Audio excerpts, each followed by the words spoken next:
শুভ সকাল বন্ধুরা, সবাই কেমন আছো? আজকে আর একটা জিনিস দেখানোর জন্য এলাম। আজ রাতে সম্ভবত এইটা এটা এইটা এবং এটা মোটামুটি 6-7টা ফুল আজ রাত্রে ফোটার একটা সম্ভাবনা রয়েছে। ইচ্ছে আছে দিনের বেলা প্রত্যেক দিনই এখানে এসে একবার করে গাছের পরিচর্যার জন্য আসি। তো আজকে মনে হচ্ছে এই 5-6টা ফুল অন্তত ফুটবে, কালকে আরও 5-6টা ফুটবে। মোটামুটি দিন 10 কন্টিনিউ হয়তো ফুল ফুটবে। তো আজকে রাত্রে একবার হ্যান্ড পলিনেশন করবার জন্য আসবো, তখন চেষ্টা করব একটা ভিডিও করার। কি অসাধারণ লাগে সেটা দেখানোর জন্যই আসবো।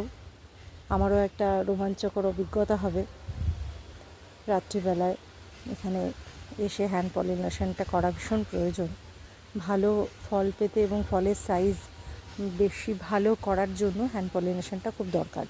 নাহলে এইটা না করলেও হয়, বিকজ এই ভ্যারাইটিগুলো হচ্ছে সেলফ পলিনেটেড, নিজে থেকেই পলিনেশন হয়ে যায়। কিন্তু যদি হ্যান্ড পলিনেশন করানো হয় তাহলে আর ওই রিস্ক ফ্যাক্টরটা থাকে না যে পলিনেশন হলো না, সেই সন্দেহটা থাকে না।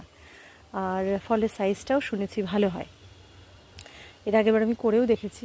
তো এই যেমন এই ফলটা হ্যান্ড পলিনেশন করানো, এটা অলরেডি হয়ে গেছে। এটার এখনই ওজন 1/2 কিলোর কাছাকাছি হবে বলে মনে হয়। এটা এখনও পাকেনি, এখনও টাইম আছে, কিছুই হয়নি আর কি, এখনও ছোট বলা চলে। তো ফ্রুট কভার পাড়ানো আছে। এর আগের বার আমার ফল খাওয়ার সৌভাগ্য হয়েছিল না এখানে, কারণ পাখি লাল হয়ে গেলে দেখলেই সেটাকে নষ্ট করে দেওয়ার একটা চেষ্টা করে। সেই জন্যই এই পন্থা অবলম্বন এবার। তো রাত্রিবেলা আবার দেখা হবে, তখন আবার একটা ভিডিও দেবো যে কেমন আর কি ফুল ফুটলে রাত্রেবেলায় কেমন লাগে।